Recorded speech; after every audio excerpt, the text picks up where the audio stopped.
One. My name is Joe Clarke, and I'm a principal architect here with Volta Advisix out of our Cleveland office. And this morning I have the privilege of talking to all of you about mobility access, device management, and digital workspace and what that really means. And I'm super excited to get started this morning. So let's get straight into it. Just a tiny bit about myself before we get started. The four letters up there, the VCDX, what that really means is it stands for VMware Certified Design Expert. What that really means from my perspective is that I can understand business requirements and map them to meaningful uses of technologies for customers. It means, does what we're doing solve problems for people and businesses?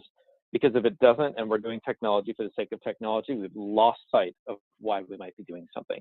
So just wanted to call that out, that's sort of, the architectural mindset that, we apply when we're going through things here and what we're looking at. And a little bit about myself, I was a desktop engineer in the past. So I've, worked with SCCM, traditional configuration management tools, mobile device management softwares, virtual desktop environments, all of that. So a lot of EUC focused in my past and history. So we're going to kick it off. And one of the things I like to start with is just a couple practical questions that are focused for you. And, you can just sort of answer these yourself as we sort of go along through them. But that's a good way of taking the pulse of saying, how are we really doing from an EUC perspective? The first one is, how long does it take you to get your applications to your users after they request them? In other words, when someone comes to the business and says, hey, I need a new version of the app that just dropped, it doesn't matter how that's delivered. How long does it take for you to get it to them? They want that new version of the application. How long does that take? How long does it take for your organization to get users completely onboarded from start to finish? And the way I usually phrase that is meaning usable employees. And when we look at a couple organizations that have gone through a transformation, they see massive decrease in usable employees on day one when they have an adoption of a digital workspace solution. How confident are you that your devices have corporate data on them, are encrypted, including personal devices? I always think this one's funny because I'll ask folks, well, are you using any cloud solutions? Are you using anything along those lines? And they'll say, no, we don't really use cloud. I'm like, so you're not using, you sent me an email that said from Office 365. Are you sure you're not using cloud solutions? Well, yeah, I mean, they use Office 365 so they can get access to email through a web page, right? So they can get it from a personal device. Well, yeah, technically. I'm like, so the question still stands. So how confident are you that devices that can access your corporate data are encrypted and your data is protected? How much time is spent, aka wasted, troubleshooting endpoint devices? And I like this question a whole lot because, we've seen where problems that come up from a desktop perspective are hugely impactful to anybody that needs to get work done that day. And it can sometimes take days to get them back up and running, especially if that, computer was their pet that they've had for the last 3 years and it goes down. Man, that is like, just a couple days worth of effort before they're usable again. This one is kind of a pointed question, and I really like it. How many proactive end user support tickets were open so far this year? And it's more of a little bit of a sideways comment of saying, this is what we should be aiming for.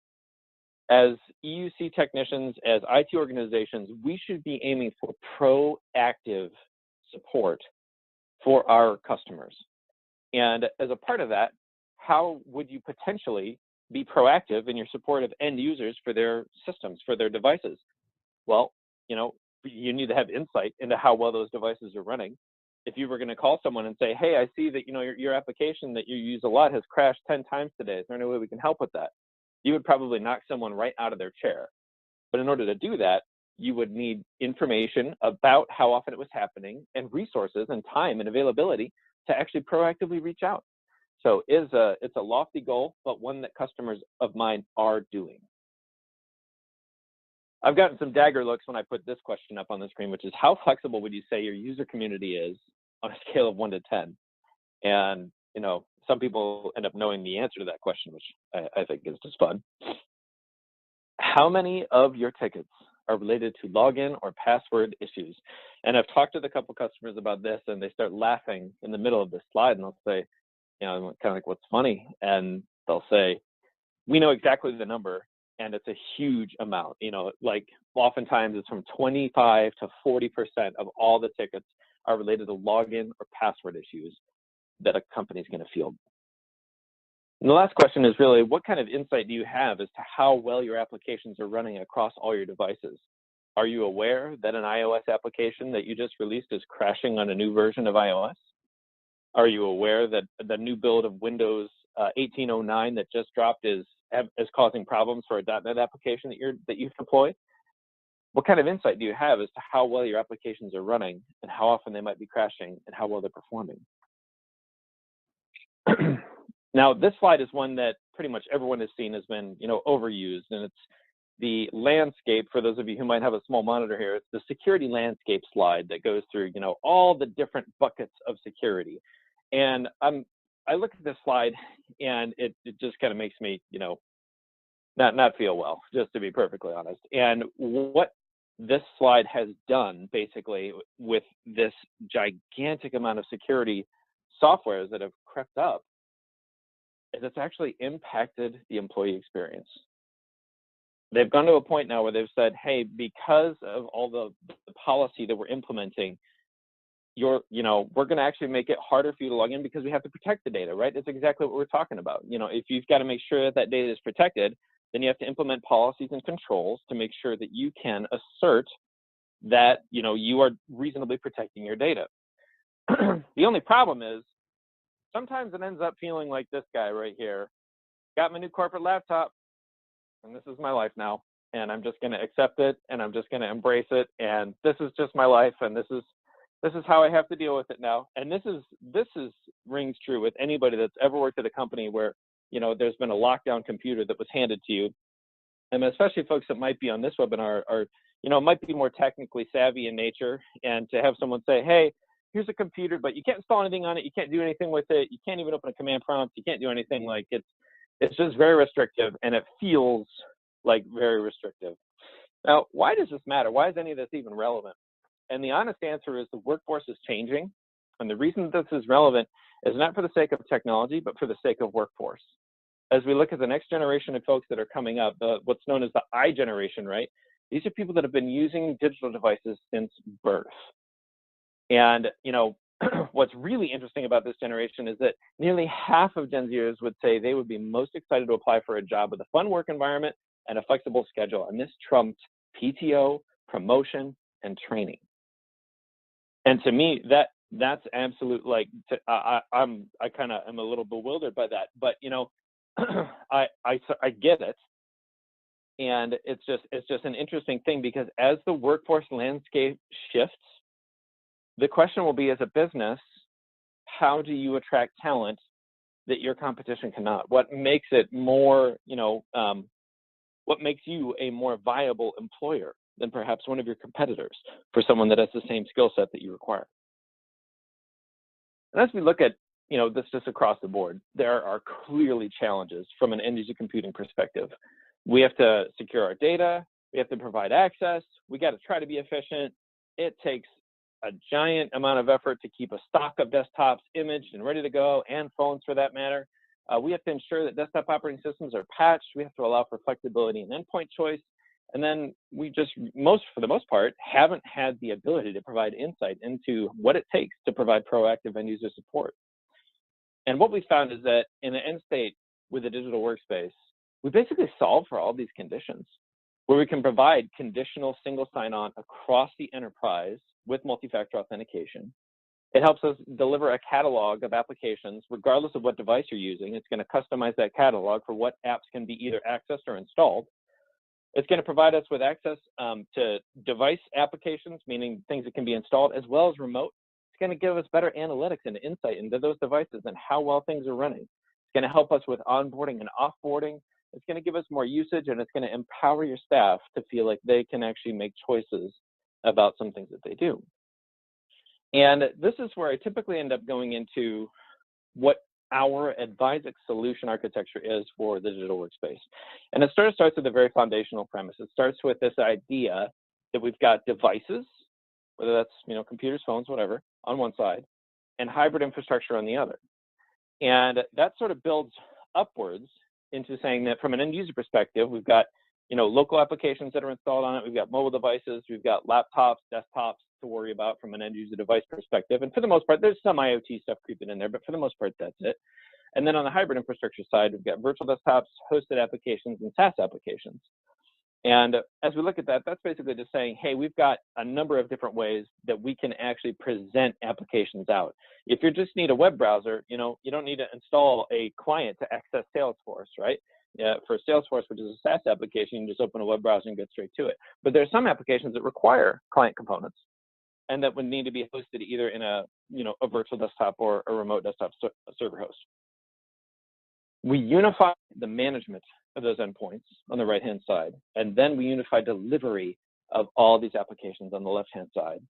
And then we tie it together with unified security, operations, and then we layer over the top our service management, which allows us to say we can have a definitive endpoint and request system for users that are looking for new applications. And I just wanted to take a quick second and go over just some key terms and tech leaders for digital workspace technologies, just in general. And so some of the key terms here, one of them is unified endpoint management. You may have heard us say that. In fact, VMware even has a product now called Workspace One UEM. And this is the idea that you have a single set of software that is securing and controlling desktops, laptops, smartphones in a connected, cohesive manner. And we can really blame Microsoft for this, because Microsoft, basically with Windows 10, started to say, we're going to treat this desktop operating system like a mobile operating system. Like, fun fact, did you know if you go in a control panel in Windows 10, you can actually reset your Windows computer back to factory defaults, just like an iPhone. You can just go in and reset it. And part of that is simply because of their approach to say, we need to simplify this. We need to get more modern with how we are managing these endpoints. We need to have enterprises that can embrace app stores or create their own effective app stores. And in order to do that, they have to make a shift in how they're managing those. From an IAM perspective, IAM is the discipline here that's going to ensure that the right individuals access the right stuff at the right time for the right reason. Do you have access to something? When, where, why? Federated identity management. What we like to think about here with federated identity management is it allows enterprises to basically talk to each other without sharing passwords, if that's a weird way of saying it. It allows people to basically, the way I describe federated identity management is oftentimes, I have a lot of kids, so I explain it like this. One of my kids will come to me and ask me for something, and I'll say, I don't know, go ask your mother. She's the authoritative source. And then if they come back and said, Mom said yes, I'm like, okay, that's fine. But I don't, I almost don't even need to know. As long as I trust what their mother is saying, then I don't necessarily need to hear the answer directly. I just need to hear that it was okay. So that's kind of like federated identity management. And then VDI is virtual desktop infrastructure, and this has been around for quite some time. Virtualization tech that basically connects folks to desktop operating systems or servers that are disguised to look like desktops. And as we look at the tech leaders, this is a little bit of an older one. This is from IDC 2016, just calling out that in the virtual client computing market, the VMware and Citrix are sort of the main two players there. And this is a little bit dated, but it's still fairly accurate today. As we look at just recently from June 2018, as we look at the unified endpoint management leaders, we see that it's kind of a two-horse race here at the top right with VMware and Microsoft. And those two products are Workspace One and Intune, and then IBM, Mobile Iron, and BlackBerry fall through from there.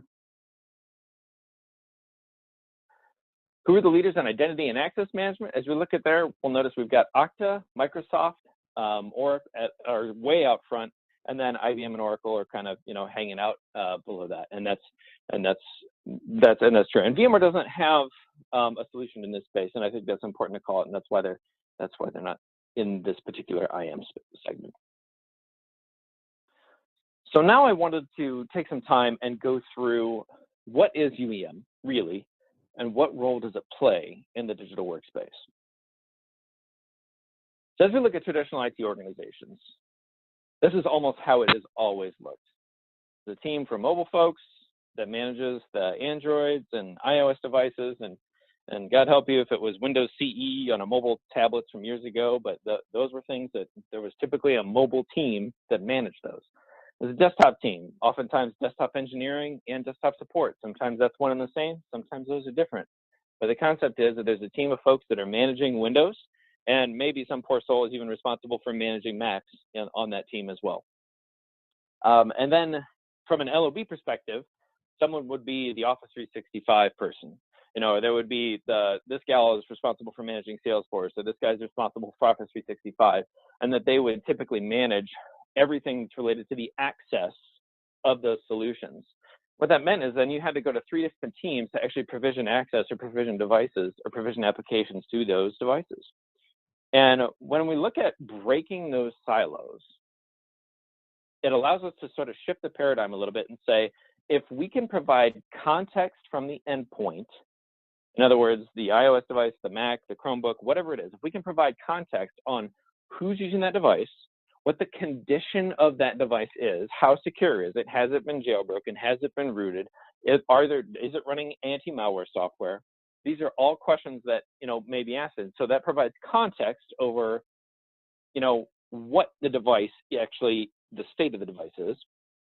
And if we pair that with identity and then say who the person is, now we can make a really, really informed decision. And this is one of the huge value adds that we see in VMware Workspace One, is that they can actually make those identity and context-based decisions to say, now I know you normally have access to this application, but I see you haven't patched this computer in about 6 months.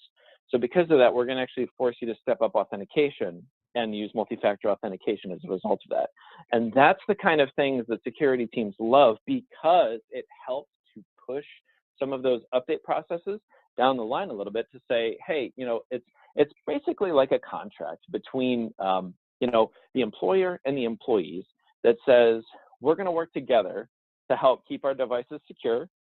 And as a result of that, the employer can allow a little bit more flexibility in endpoint. So it's a trade-off, right? The employer gets compliance and security and the reporting and metrics that they need from that perspective. The employees get privacy and the experience of, you know, selection of whatever device that they would feel is best to meet their needs. So it's a really cool thing.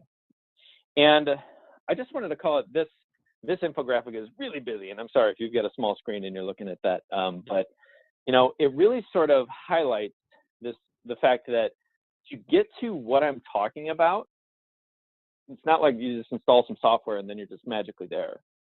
It absolutely is a journey, because to say I'm going to change the way I'm delivering my applications to every device, I'm going to change the way that I'm entitling folks to access software, and then potentially I'm going to change the way that I manage Windows as a service or applications as a service. All of those together have huge capital and operational impacts. And to say that, like, you're just going to, you know, I really want to do digital workspace, so I'm going to make it happen tomorrow, poof, done. It doesn't really happen that way. More often than not, what we see is folks biting it off in phases and blocking and tackling specific efforts, you know, for a year. And at VCDX, we've gone through doing a lot of road mapping with customers to say, what is it going to take to get you to a seamless onboard? Or whatever the goal is that, you know, that they prioritize most, that's what we push forward and say, that's what we need to do. So just to walk through this, as you can see, we've got sort of the current situations top left, where we're saying, hey, there's shadow IT, there's, you know, there's password paralysis, there's budget concerns, there's all sorts of things. And the transition here with this sort of like circle slide in the middle is where we're actually going through and saying, we're changing from this concept of IT pushing to users pulling. And that, and the very thought that I don't have to necessarily pick up the phone to call IT to request a new application is absolutely mind-blowing for some folks. And to see that work, right, with single sign-on for application installs, for accessing desktops and applications, is really very powerful. And once you get there, it's absolutely amazing. The folks that have achieved the vision, for example, a big software company, they went from actually having a week to onboard an employee to being usable to one of my first pulse-taking questions, down to a 1-hour manager-led session only. So there was no IT calling up and saying, hey, it's just you got your laptop, and there was no need for IT to connect in. They were literally just showing you how to use the applications and how to enter time and how to do things like that, instead of saying, oh, I got to get you added to the time system. I got to write down this piece of paper with 1,000 URLs on it and 1,000 passwords, and it just simplified the entire process. So as we look at it, Workspace One, the platform, really allows you to provide that consumer simple and enterprise secure platform to basically give a unified workspace experience and endpoint management across the board, and it's really very powerful. So when we ask ourselves, well, what are some of the 3 initiatives, right, that we might be looking for? I sort of hit on this already. We can simplify our app and access management. We can unify and modernize the way that we manage our endpoints. And how about this? Maybe even adopt the word endpoint instead of phones, tablets, Macs, Chromebooks. What if you could actually adopt the word endpoint and say, I actually don't care what you're connecting in from, as long as it's compliant with our policies? Food for thought there. And then the final one is to transform Windows delivery as a service. And this is an interesting one because if you know anything about me, I've done a lot of virtual desktop infrastructure projects in the past. And one of the things that we've talked about is how less important than picking a VDI platform or something like that is understanding your application delivery strategy and your platform strategy. In other words, your Windows strategy, if it's a Windows-based application. How are you going to provide that seamless Windows experience or that application running on Windows as a seamless experience to your end users? And that transformation, and all 3 of these are things where we've worked with customers to say, hey, which of these was most important to you? Which of these did you want to prioritize a little bit more and go forward from there? So the user experience, more often than not today, can be complex and siloed. Like we were talking before, there's a variety of applications. There's a bunch of different shortcuts and usernames and passwords. It seems that almost anybody I talk to is like, hey, where's your KeyPass or your Excel spreadsheet or your Excel IPAM or whatever you have that is set up out there, and it's just, a lot of it's just chaotic. And it's a real challenge to manage from an IT perspective. There's different app interfaces. There's a mobile app, but nobody uses it. So we all just log onto the computers, and it's just, there's just things all over the place. So creating a consumer simple and secure experience is absolutely something that we've done in the past with customers with Workspace One. What that really gives you is that gives you a single spot right here that sort of looks and feels great, and looks and feels the same across all the devices. And that's really important. As you're browsing through the catalog, you're actually seeing a catalog that is dynamically shape-shifting in the background to match the applications that you need to deploy on the device. For example, if you go to install a Concur app or like a TripIt or something like that on Windows, maybe they have an app, but probably not. More often than not, that's an Android or an iOS application. So in that case, you might see the TripIt or Concur applications pop up in the catalog here for you to download and install. And that's absolutely fantastic. And even if it's a paid application, you can actually have a subscription from the company in the background that's going to say, hey, we know that that's a paid application in a third-party app store, but we're going to provide it for you and actually, have that be billed back to the business for your use of that application. So when we look at the catalog, we're trying to paint the picture of the end user experience of thinking of how seamless it is for anybody that's an Apple user to download an app or to update their apps or to use a catalog and say, I just know right where I need to go. I go into the App Store, I do my search, I find my app. I get the work done I need to get done. And so with this catalog, this is also that central gateway that allows you to simplify user access to the applications. And I sort of had, I have a little phrase that goes along with this. And more often than not, I get the question, I was like, well, we've got VPN, we've got this, Netscape with a web interface. We've got, a different VPN for a recent company that we did for a merger and acquisition. We've got all sorts of things all over the place. And the more I think about it, I'm like, it's just more doors that you have to manage to get in. And the phrase that I use is it's not Workspace one of many, it's Workspace One. And the value of that is that you're giving folks one place to go to get the applications they need to get the job done. And that is incredibly powerful. So as we look at Workspace One, and how the authentication actually carries out. Like we saw that there's remote apps, there's web apps, and there's native applications. From an authentication perspective, this is where we tie the device compliance and the context together. We say, hey, that device that I see over there, I noticed that we manage it, but it's also jailbroken. So that's a problem. Because of that, we're going to either adjust the slider from user authentication to say either how difficult should we make it for you to log in, or should we allow you access to any applications from that device? And that is a slider that we have worked with customers to adjust as a result of whatever the security posture and policy is. No company is the same when it comes to the policy and posture for security. Different companies have different, regulatory requirements that they need to meet. And as a result of that, we've worked with them to say, hey, this is where we feel, where is your gold? Where's your gold kept? And what do we have to make sure that you are really protecting? For example, if you have a web conferencing system, that's important, but it's not like mission critical. You would certainly have more leniency with access to a web conferencing system than you would to a production data warehouse, with financial data in it. So with that in mind, it's just saying that with the device compliance and with us understanding the status of the device, it allows us to basically pivot and make an intelligent decision every time the user logs in to do work and say, we understand where you're connecting from, what the status of the device is that you're connecting from, and the identity. And one of the great things about this is this might sound like it's invasive. And again, we talked about the handshake between IT and the users. There's actually a privacy application that comes with Workspace One that allows you to show people this is the policy, and it points back to Workspace One URLs live and says, this is actually what the policy is on your device. This is what we can and cannot see. We cannot see your GPS location. We cannot see this. We cannot see this. We can see this.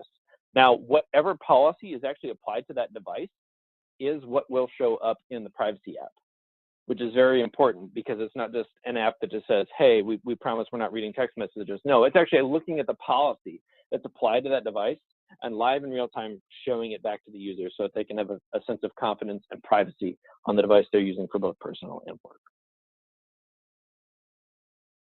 So like we talked about with unified endpoint management, it's the new standard for PC management. We saw this as Gartner looked at it, right? And basically the two out front were VMware with Workspace One and Microsoft with Intune. And whether it's either one of those products, it's all predicated on the fact that Microsoft sort of went really forward by saying, we're going to manage Windows like a mobile operating system. And what that results in is really what do you care about when you're managing a fleet of desktops? And I can say this honestly because I did this. And yeah, it's a good user experience, I need to make sure that all my stuff is patched. I need to make sure that I have scalable software distribution. So in other words, that I can actually deliver applications without it being a giant pain. And as someone that managed a 100+ site SCCM environment, I can tell you that scalable software distribution is not a simple thing at scale. Security, making sure that you can actually show back that you are patching and compliant with all the endpoints that you are managing as a part of that or allowing access to your applications from. And then not bricking them and blowing them up, right? That's important too. So the ability to test that when you roll out updates, that everything is going to go seamlessly for your folks. And the beautiful part about this is really Workspace One just gives you a centralized console. And we more often than not recommend the consumption of Workspace One in a SaaS model. So just like Salesforce or Office 365, you would navigate to a web page. And there would be, an agent that would be on these devices that would phone home, pull down configurations, pull down applications, run any of the compliance and metrics and reporting. And some devices have rules about what they can and cannot, gather. If you want to do extra credit or reading on that from an iOS perspective, you can look up what can be done in supervised mode versus non-supervised mode, which basically is the way of saying Apple just said, hey, we only want to give you so much control for just installing an agent. Now, if you image the device, sure, then we'll give you more control. But just installing an agent, we're only going to give you this much control. So for extra credit, you can read through that. But the idea here is that I have a single pane of management for all those devices. I can pull reporting on how patched I am across all my relative devices and operating systems, which is very, very powerful. And again, we can simplify management across all modern operating systems, which is very, very cool. You know, I think this is a great point of app and desktop virtualization. It's just critical. De-risking mission critical desktops is one of the highest use cases I see. Folks that say this computer cannot go down. This computer on the line from a manufacturing perspective cannot go down. These computers cannot go down in a classroom. These lab computers need to be up. And when you have folks that are using individual workstations, the problem is that those can take some time to actually get repaired and put back together, especially if, like we were talking about before, they're treated like pets. So, and as we look at on the left-hand side, a system of record for mobile application users as well. If folks are just using, you know, whatever they want on any device they have, you have no record of, you know, what applications are there. And if you want to run a Windows-based application or something like that on a Mac or on an Android phone or on an iOS device, you're kind of out of luck. So oftentimes we'll say one of the first ways of abstracting things back into the data center and abstracting that control away from folks is by creating those remote applications and remote desktops that can be accessed as a part of a virtual desktop project, and that's a great way to get started. And as we were looking at sort of the 3 go forwards, that was really one of the ones where we sit down and have an earnest and honest conversation saying, what's going to bring you the most bang for the buck? Maybe unified endpoint management is, you know, year 2, and year 1 is going to be your improvement for delivery of Windows applications and everything else.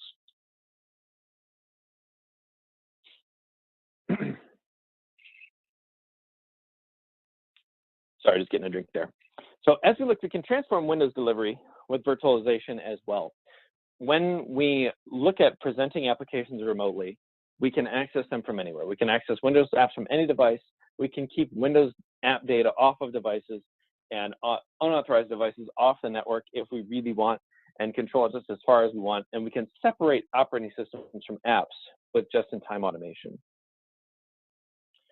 And VDI can still be complex. I can certainly sing this song of saying that I have been a part of many design engagements for virtual desktop environments where we've seen RDSH apps, virtual desktops provide a lot of complexity. And especially when you start looking at highly available solutions, now you have to start walking down all the dependencies for an entire environment. And it can be incredibly complex. You still have to operate Windows as a service. And this comes back to the point that we talked about previously, where we're saying, hey, if you're engaging in a virtual desktop project, the most important thing is you're not running Windows for the sake of running Windows. I don't think anybody would do that. That doesn't sound like fun at all. You're in Windows for the application that you're going to be using on top of it. So if you're operating that as a service, you're basically saying, hey, the service that I'm establishing for you, my customer, is an application that happens to be using VMware Horizon and Microsoft and whatever might be under the hood. And as we look at how we can manage that, this concept of just-in-time management is something that's come about in the past 2 years, where the idea is just-in-time management really allows you to basically click on a resource for a user in the exact moment that they need it with a fantastic user experience. And as we look at how we can actually deliver just-in-time management, the experience for that is, oh, we've got a couple users that, we didn't plan for. We missed them on the HR hire list or whatever, and we really need to get them going today. No problem. Just have them sign in. And once they sign in, desktops and applications can be provisioned for them automatically, instantly in the background. And what powers that technology for anybody that's worrying about the nerd knobs is a technology called instant clones, which is, we could geek out at that at a later time. But what it basically brings you is the ability to clone a virtual machine 1 VM per second and have it running and join to Active Directory for users to log into. And it's incredibly powerful from a provisioning perspective to allow folks to say, we can change the way we do business if we can deliver Windows as a service and magically snap things into air at 1 second per desktop. So I'd challenge anybody out there that thinks that they can image 1 desktop per second themselves from a physical standpoint to to show me how that's going to happen in a meaningful fashion, because I'm excited to see that. So I wanted to talk quickly about a use case that we as Advisix have worked on, and it was actually using Virtual Desktop to reinvent desktop as a service for a public school system. And the big issue that they had was the time to reconfigure computers after summer cleaning was incredibly difficult. They'd end up with computers that wouldn't get plugged back in, and it would generate, hundreds of calls that would be filtered through when school opened. Basically, for the first month and a half of school opening, they were still tackling issues. And customer support lacked, as well as students had to physically come to school to use some applications that were available in the lab. So the problem that they had were there was an inflexible and poor experience in the lab. They had classroom desktops that averaged weeks to repair. So in other words, the teacher calls and says, hey, this computer's broken. I really need someone to come down and fix it. It would take them weeks, which is terrible. And an inability to manage upgrades for desktops without large capital expenditures. And what this meant is they would buy some computers, let them sit for 4 years, and then find out that they weren't supported for the next version of the operating system. So they would say, well, this is a huge problem. Like, how can we solve this? So Advisix worked with them to deliver a digital workspace solution for more than 16,000 of their users, both staff and students. And we focused on applications and delivery to any device, as well as thin clients in the classrooms and in the labs. And what some of the interesting outcomes from this was, we saw a 4x IT productivity improvement on the yearly teardown and setup of classrooms, simply because by reducing the complexity of the computers, they were basically able to look at the back of it and say, hey, even a teacher can probably do this, because it's, you basically plug in power, keyboard, mouse, network, out. It just works, right? I just turn it on, and I don't have to set up any software. I don't have to do anything. I can literally take a new client out of the box and set it up, and it's going to work just fine. So it reduced their setup and teardown activities. It also reduced the total cost per desktop by 40%. And the rationale behind this was because they were able to reduce the cost of CapEx on the thin clients themselves that they were using, along with Microsoft costs for overall licenses by going to concurrent usage for some of their Windows-based licensing. They provided increased desktop availability throughout the school year. They had a higher satisfaction rate for folks that said, hey, yeah, that was, that actually worked really well to say we want to have applications that are available, all the time, and I can quickly access my applications if for some reason I can't from one location. And then one of the final outcomes was the ability to provide students with remote access to any application on any device. Where this really came into play was students that really only had access to like an iPad or something like that, but they needed to do, some critical math functions or some higher ed applications, things like that. And they weren't able to do that because they only had an iPad. And as a part of that, they were able to actually access those Windows devices, those Windows applications from an iPad and use them to get the schoolwork done, not having to come to the school, which was a big win for the school system. So why start today? Why start today when we look at the 3 reasons for why you might look at, transforming Windows as a service, unifying your device management, and unifying app access? The simple version is we're at Advisix, we have this mantra of modernize, automate, and transform. And a lot of this is modernization. Transformation at the very top is that concept of saying, I'm changing the business from the inside out. The example that I like to use is the haircut example. Why do I go to Best Cuts? I don't have a salon. My wife has, a salon person, right? That's just not me. So I just go to Best Cuts. Why do I go to Best Cuts? Because I can sign in on my phone. I know exactly when I'm going to need to be there. I know exactly how long the line is before I get there. So I'm like, I'm just going to go to Best Cuts. That's transformation that's actually led by IT. And it's unbelievable. So the concept there of saying like, well, hey, can IT actually lead some transformation? Yeah, sometimes it can. But in order to get there, in order to be able to develop an application like that to move forward, to be able to publish that, to test it, to get everything going, you have to modernize, and you have to be able to automate and iterate faster than your competition. So as a part of that, we look at this from an endpoint perspective as well and say that the same concept applies here. That we need to modernize the platforms and our management capabilities to the point where we're just saying, what do we really care about here? And move forward and pursue those things. Then we need to automate and say, hey, can we automate remediation of things? Can we automate the dumb stuff that we just don't care about and isn't providing high value to the business? Keeping stuff running, what can we automate? And then transforming the business can come out of that then afterwards.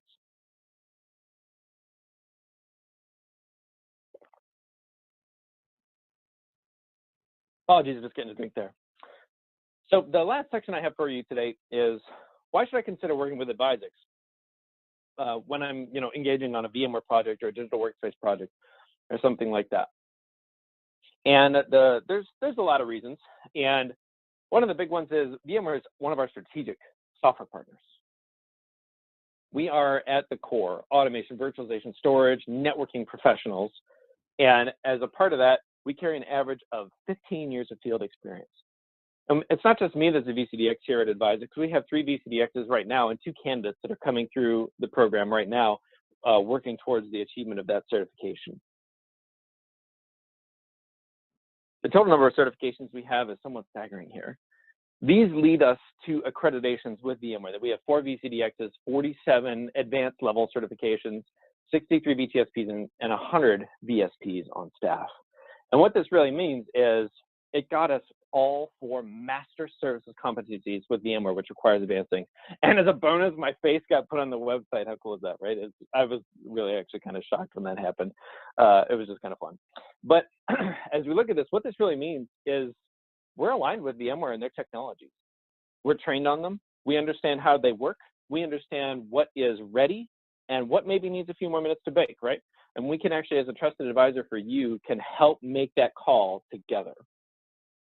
And finally, VMware's agreed that we're the best. Every year since 2014, we have had some kind of award from a professional services standpoint on, from the SDDC Partner of the Year in 2014, Elite Professional Services 2015, 2016, and then in 2017, we're America's Digital Workspace Partner of the Year. So as we look at this, we can really see that at Advisix, we're a company of technologists. And if you ask C.R. Howdyshell, our president, what really sets us apart from our competition, it's the technologists that we have on staff. It's the folks that say, hey, we're going to look at our partners, sternly and lovingly and say, hey, we think that this is great. Or, hey, we think that this is, something that needs a few more minutes, or this doesn't meet these requirements, or this is a great use case for this application of technology. And we are willing to say, hey, we are so sold out on the fact that we need customers for life. And when we say that, what we really mean is we want to be that force field for you guys. We want to be the person that says we want to go along in the trenches with you and fight the fight and make sure that what you are doing from a technology perspective is getting you to modernization, is getting you to eventually automating the stuff that you don't need to be wasting time on. And eventually, it's getting you to the point where you can transform the business. And with that, that's all I've got for today's webinar. So I'm going to go ahead and stop the recording. If there's any questions, you can go ahead and ask them in the Q&A panel, and I'll be hanging out for just a second. All right, thanks, everyone.